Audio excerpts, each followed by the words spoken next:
está preparado para ouvir aquilo que Deus tem para a tua vida?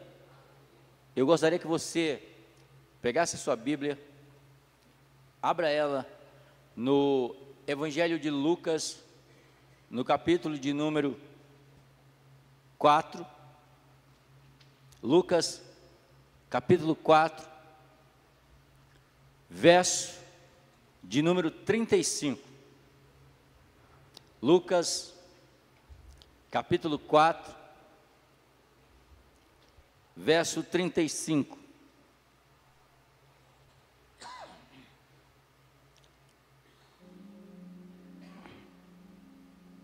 Naquele dia, sendo já tarde, disse-lhe Jesus: passamos para outra margem. E ele, despedindo a multidão, o levaram assim como estava no barco, e outros barcos o seguiam. Ora, levantou-se grande tempestade de vento,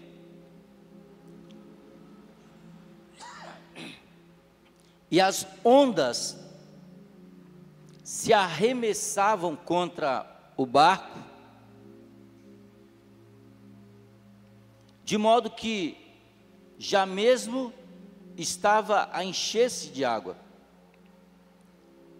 E Jesus estava na popa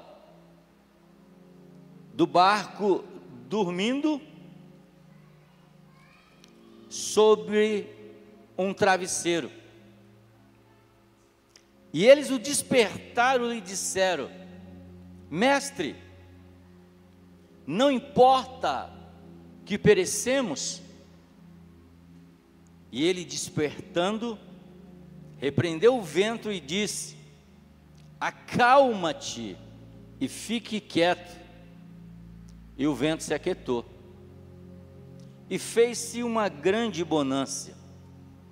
Então lhe disse: por que sois tão tímidos? Como é que não tendes fé?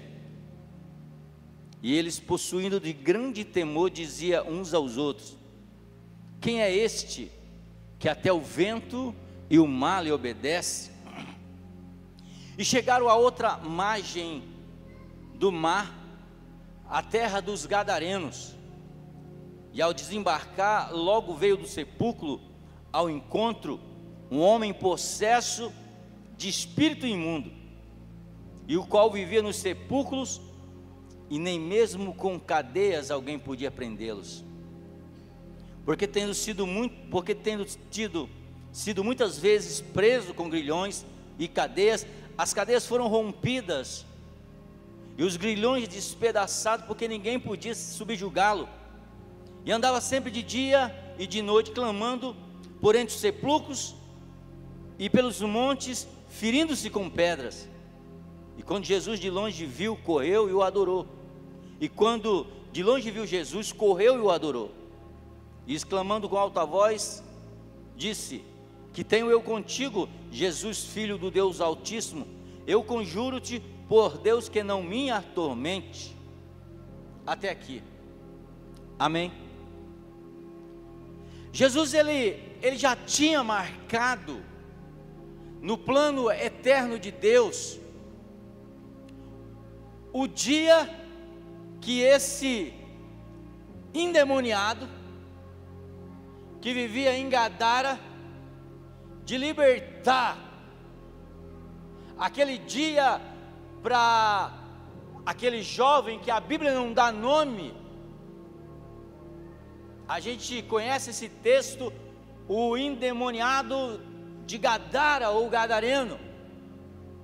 Nós não sabemos o nome dessa pessoa, mas o certo é que essa pessoa vivia entre sepulcros, vivia se cortando, se automutilando, vivia comendo restos de defuntos, gritando de dia e de noite, porque vivia atormentado.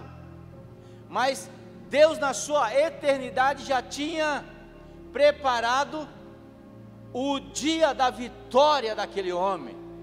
Sabe por quê? Porque Deus, Ele conhece todas as coisas. E eu quero abrir um parênteses nessa noite e dizer para você que não importa o tempo que você está sofrendo, quem sabe hoje é o dia que Deus marcou no seu calendário, o dia que você vai sair daqui abençoado. Você recebe essa palavra?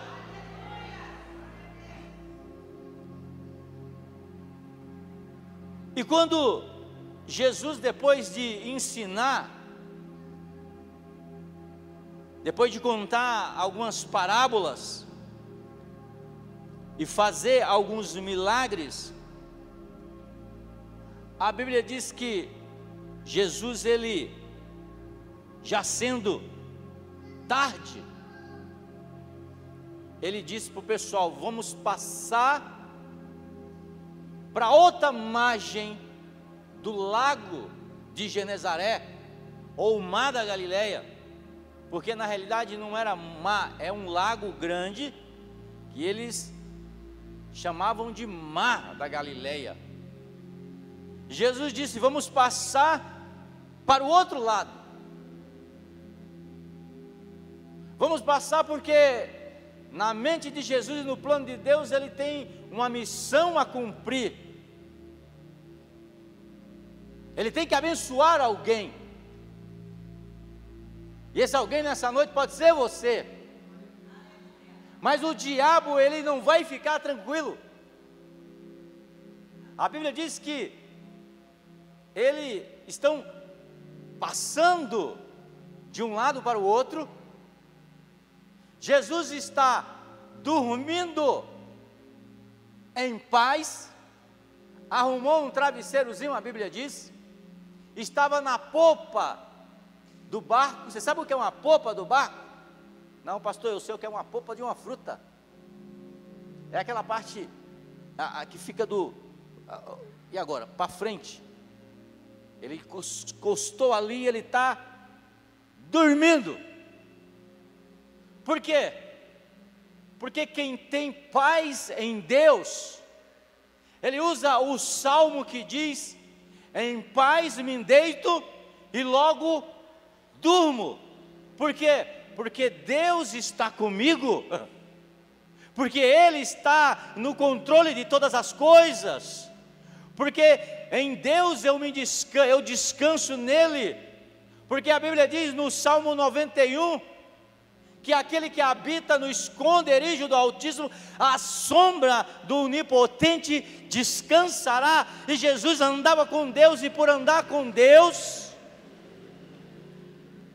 ele descansava, ele ficava tranquilo, porque quem já andou de canoa, andou de barco, de pescador, você não fica tranquilo, mas Jesus estava tranquilo. Por quê? Porque sua vida estava em Deus, porque ele sabia que Deus tinha o controle de todas as coisas.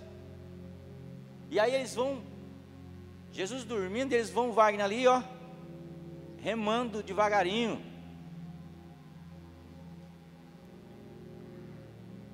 tranquilo, sentindo aquela brisa suave. Mas a Bíblia diz que de repente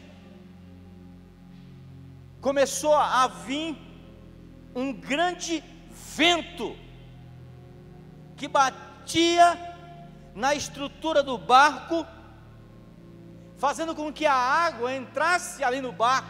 De repente, já aconteceu alguns de repentes que não foram tão bons na sua vida? Por exemplo, você imagina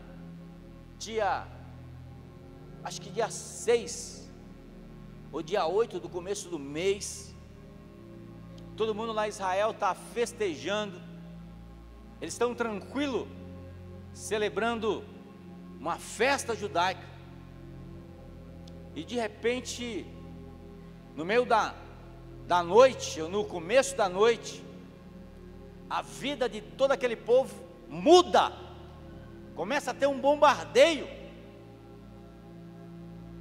De repente, estava tudo tranquilo e agora não está mais. E Paulo fala sobre isso. De repente a gente vai em um médico e a gente descobre que não está tudo legal com a gente. De repente você vai dormir, e no meio da noite você recebe uma ligação, que aquela ligação é como se fosse uma tempestade na sua vida. E ela mexe com todas as suas estruturas. Porque para vir um dia mau é só ter um dia bom. Talvez você está nos dias maus. Talvez você estava remando a canoa da sua vida. Talvez você estava vivendo tão tranquilo e de repente você descobriu que a luz acabou. De repente você descobriu que algo não está certo. Pode deixar apagadas aqui então. Beleza. Pronto. Aí eu não vejo vocês. E aí de repente você descobre algo ruim. São tempestades que vêm na nossa vida.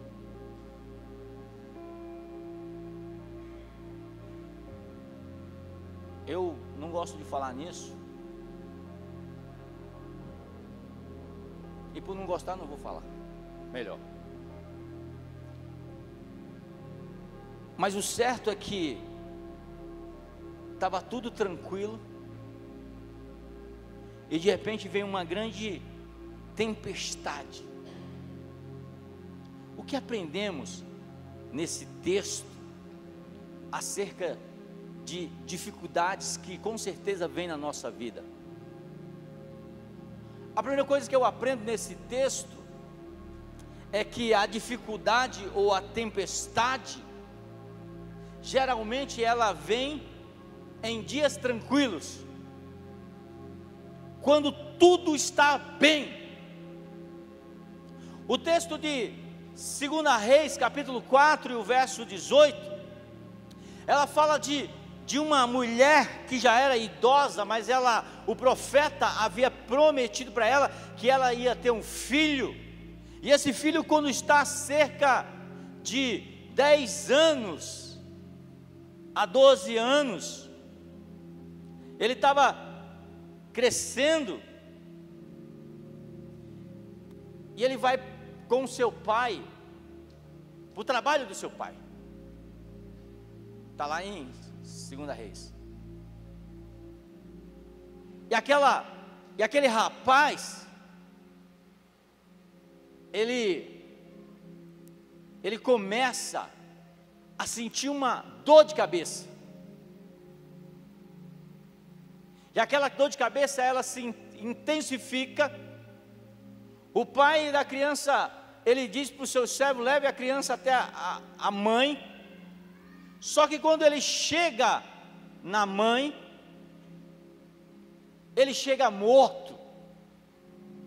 Aquela mulher tinha mandado o seu filho com o seu pai em vida, e de repente agora ela tem aquele filho nos seus braços, morto. O que é isso? São tempestades na vida, que vêm em dias tranquilos. Mas aquela mulher não se desesperou, porque aquela mulher, ela confiava naquele que tinha feito uma promessa para ela. Ela manda arrumar o seu animal, ela coloca a criança talvez numa carroça, e ela vai levando, porque ela tem um destino certo, ela sabe para onde ela vai. E alguém para no meio e pergunta para aquela mulher: está tudo bem contigo? O que aquela mulher fala? está tudo bem.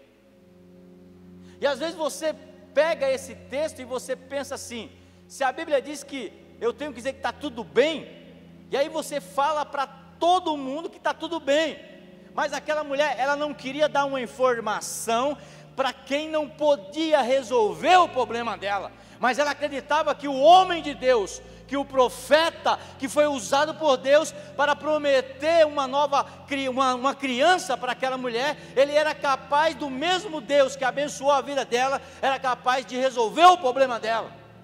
Não é que eu não tenho que contar sobre os meus problemas para as pessoas, eu não posso contar para qualquer pessoa, eu não posso contar para quem não vai resolver o meu problema, mas eu posso contar para aquele que é usado por Deus, ou para Deus que vai resolver o meu problema.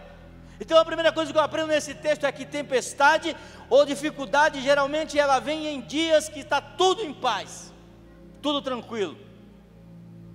A segunda coisa é que a dificuldade ela vem de repente. O verso 37 do capítulo 4 diz: ora, e ele despedindo a multidão, o levaram,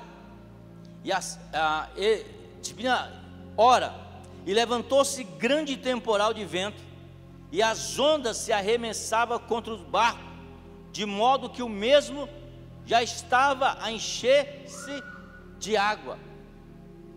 Então a dificuldade ela vem de repente, quando a gente menos espera, e por mais que a gente se prepare, nós nunca vamos estar preparados para quando vir uma dificuldade. Ela sempre pega a gente de surpresa, até as dificuldades mais básicas. Vou falar de uma dificuldade bem básica para você. Gás de cozinha, eu não sei o seu, mas o meu só inventa de acabar no domingo ou feriado.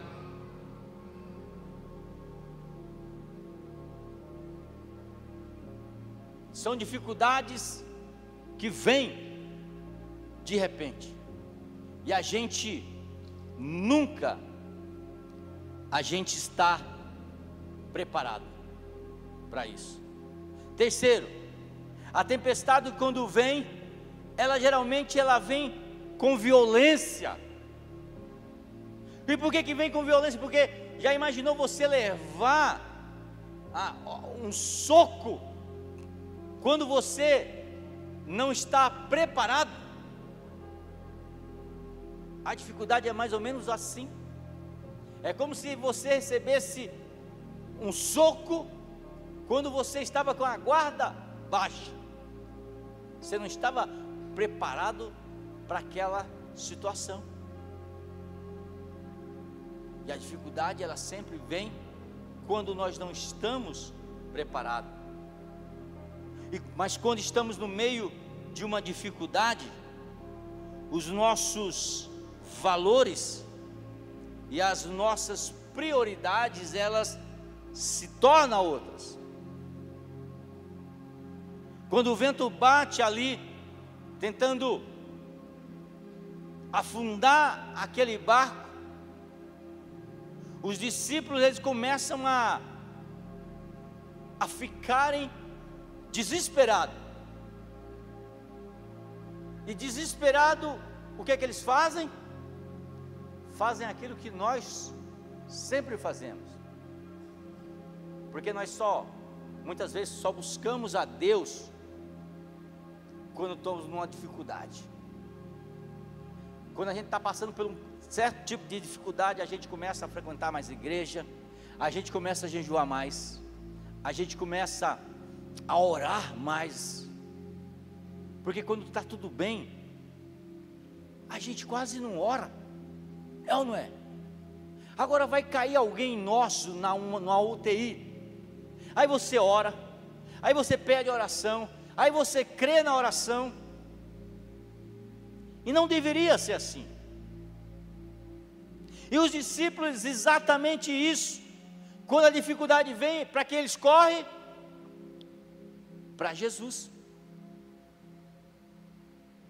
E aquelas pessoas que não, porque provavelmente a Bíblia não relata,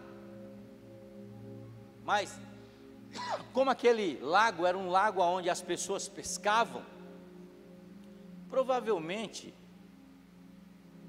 eu posso imaginar que devia ter outros barcos ali no meio, que não tinha para onde correr, que não tinha para quem gritar,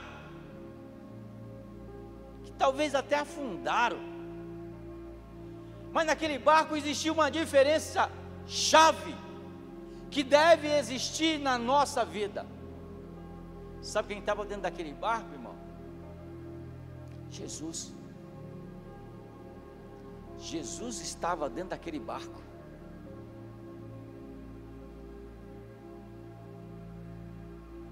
E a Bíblia diz que ele estava dormindo. Só no nosso contexto, Jesus ele continua na nossa vida, mas o inverso não é Jesus que muitas vezes está dormindo, somos nós que estamos dormindo. Somos nós que Jesus está ali junto conosco, mas a gente está dormindo, a gente não está se preparando, porque o verdadeiro guerreiro, e a Bíblia diz que nós somos soldados de Cristo, ele não deixa para se preparar para a batalha, quando a batalha chega, ele se prepara antes. E qual é a preparação de um servo de Deus, no qual Jesus Cristo habita na vida dele? A preparação dos soldados para uma guerra, ela é uma preparação que ela acontece no secreto, o inimigo não vê, quando o soldado está se preparando para a batalha, mas o soldado está se preparando. E como é que nós se preparamos para as nossas batalhas na vida, irmão? A gente se prepara através de uma intimidade profunda com Deus. E eu pergunto para cada um de nós, numa reunião de quarta-feira, ou numa reunião de domingo, a gente consegue realmente ter uma intimidade profunda com Deus? Porque a vida cristã, ela é para ser vivida pós-culto, ela não finaliza no culto. A igreja, ela é o local de partida, aonde a gente se enche para viver uma vida lá fora. Porque você já notou que dentro da igreja todo mundo é gigante? Hã? Se o diabo vem aqui, a gente pega ele pelo chifre, pega ou não pega? Se é que ele tem chifre, né, irmão? Isso é mitológico, isso aí. Mas aqui dentro a gente é forte. Mas o nosso campo de batalha é lá fora. E Paulo vai dizer no livro de Efésios que as armas da nossa luta, elas não são carnais. É por isso que não se expulsa demônio em tapa, na força. Elas são espirituais. É por isso que para expulsar um demônio, você expulsa com a autoridade de Jesus. Você não precisa encostar em ninguém que está endemoniado. Porque as armas da nossa milícia, da nossa guerra, elas não são carnais, mas elas são espirituais e poderosas no Senhor. Agora, como é que eu treino essas armas, irmão? Efésios capítulo de número 6, ele vai falar de algumas armas, que Deus, sabendo que eu e você íamos passar por lutas, Paulo escreve em Efésios capítulo 6, o verso 10, ele diz: quanto ao mais, sejam fortalecidos em quem? No pastor Sandro. Seja fortalecido na quarta da vitória. Seja fortalecido no domingo da prosperidade. Não, a Bíblia diz: seja fortalecido no Senhor. Está aí para me ajudar? Seja fortalecido no Senhor. Por quê? Porque a nossa força, ela vem de Deus. Aí você vai entender aquilo que Paulo vai escrever quando ele diz: Cristo em nós, esperança da glória. Porque cada vez que eu me aproximo mais com Cristo, que eu tenho mais intimidade com Cristo, eu me pareço mais com Ele. Você já se perguntou por que é que Judas teve que dar um sinal para os soldados romanos, para que eles pudessem reconhecer Jesus? Judas falou assim: ó, para que você possa reconhecer Jesus, aquele que eu vou beijar a sua face, esse é Jesus. Mas a pergunta que eu faço: para quê? Por quê que Judas tinha que beijar Jesus, para as pessoas identificarem quem era Jesus? Você já perguntou, fez esse tipo de pergunta? Porque você imagina uma coisa: quando você começa a andar com uma pessoa, você começa a se parecer com ela. Se você andar com uma pessoa que mente muito, você vai ser um mentiroso. Você pode escrever aí. Se você começar a andar com uma pessoa que ama Jesus, você vai amar Jesus. Se você começar a andar com uma pessoa que gosta de orar e ler a Bíblia, você vai gostar de orar e ler a Bíblia. Você vai ficar parecido com essa pessoa. Então os discípulos, eles andaram durante 3 anos com Jesus, 24 horas. Então eles começaram a se parecer com Jesus, a falar como Jesus. É sério, pastor, é isso mesmo? Falar como... Pois é, a Bíblia fala disso. Pedro, depois que Jesus Cristo foi preso, ele estava ali assando marshmallow ali, juntamente com os soldados. E ali ele está ali conversando, batendo papo com um com o outro. Aí chega uma mulher e ele diz assim: ó, você andava com ele. Aí Pedro: não andava não. Você andava com ele. Não, eu não andava. Você andava com ele, porque o jeito de você falar se parece com ele. Então quanto mais você anda com Jesus, mais você se parece com ele. Sim ou não? E quando a Bíblia diz no verso 10 do capítulo 6 de Efésios: quanto mais sede fortalecido no Senhor e na força do seu poder, quer dizer o seguinte: que quanto mais intimidade você tem com Jesus, quanto mais você anda com Jesus, mais forte você fica nele.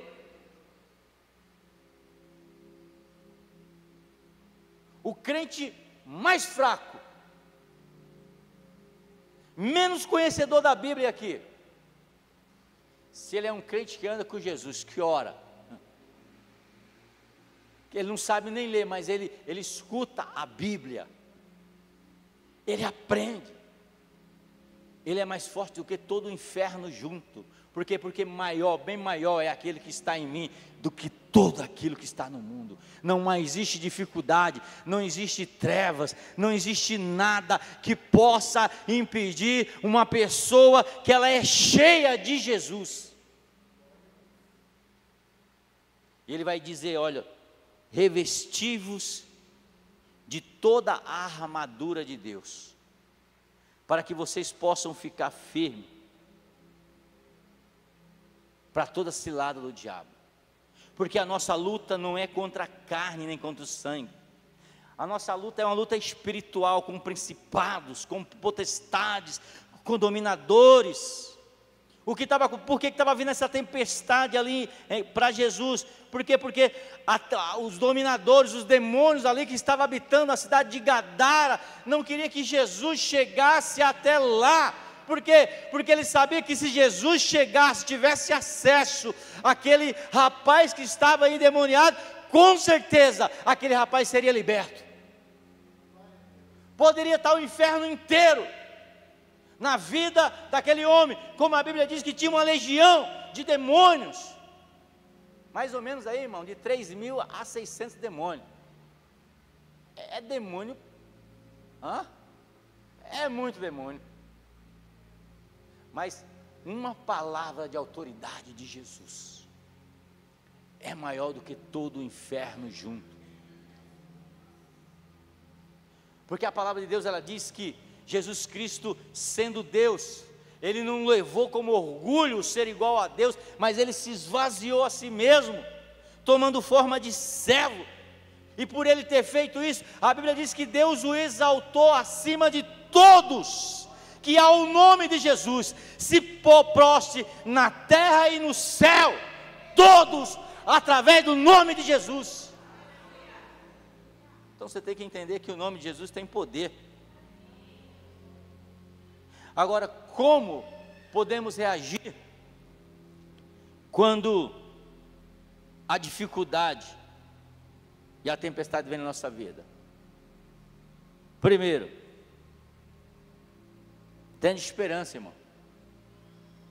A mulher de Samaria, que estava com o menino morto, ela tinha esperança que Deus poderia ressuscitar aquele menino.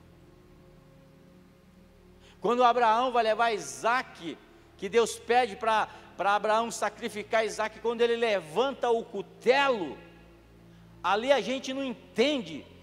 Quando ele levanta o cutelo para descer na cabeça de Isaac, o anjo brada para Abraão. Por quê? Porque Deus viu teu coração. Deus sabe que aí tem fé, Deus sabe que aí tem esperança, e a gente vai entender isso quando lá no livro de Hebreus capítulo 11, o escritor que escreveu Hebreus diz assim, que Abraão ele tinha a certeza, que se ele tirasse a vida de Isaac, Deus era poderoso para ressuscitar Isaac novamente. Então no meio da dificuldade, irmão, tenha esperança. Acredite, Deus, com certeza, tem um milagre.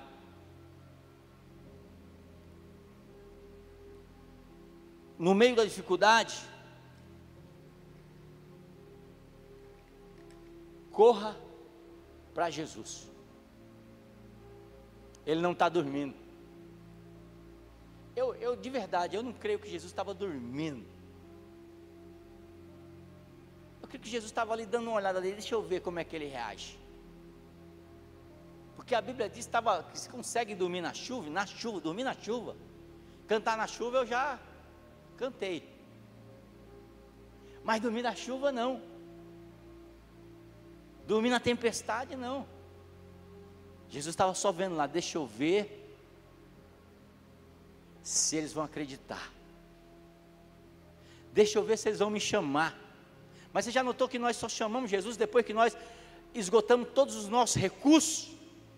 A gente está com dificuldade, sei lá, de tudo, a gente pede para todo mundo, pede para um, pede para outro, uma porta fechada aqui, uma porta fechada ali, outra porta fechada. Gente, a gente tem que aprender a pedir na fonte.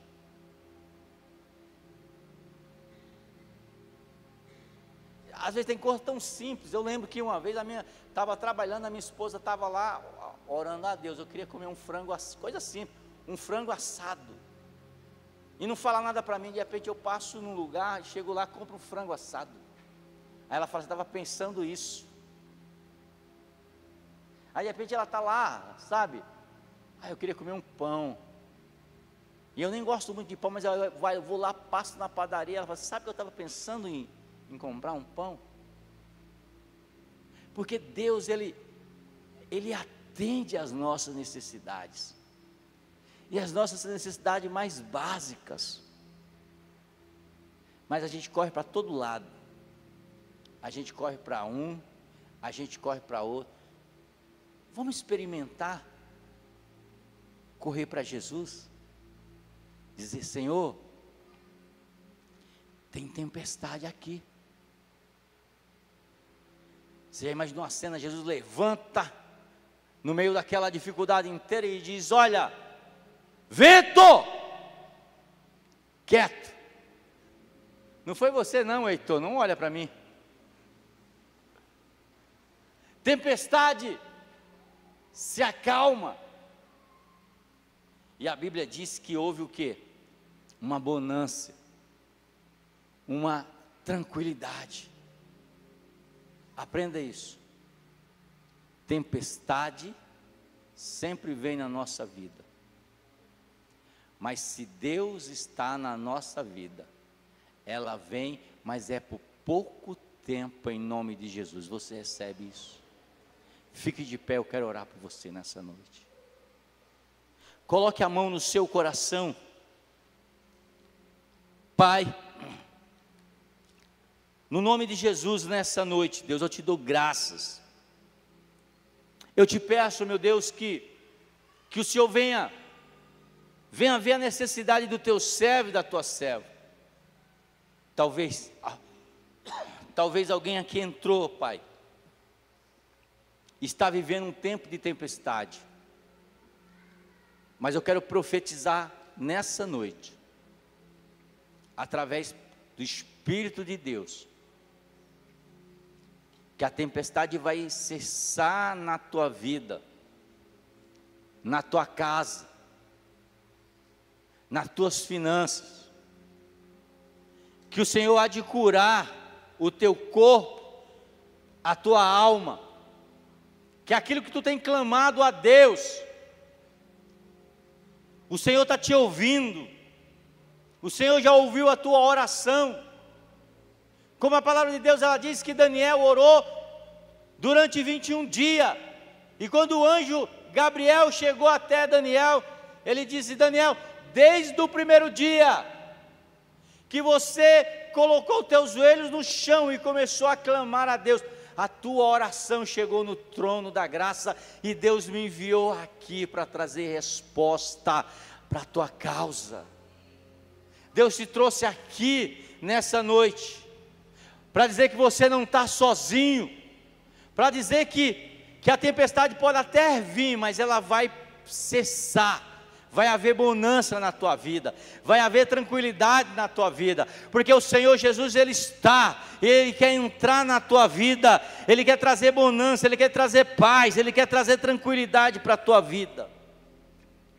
Então, Deus, em nome de Jesus, eu abençoo a tua igreja, eu abençoo o teu povo nessa noite, no nome de Jesus, amém?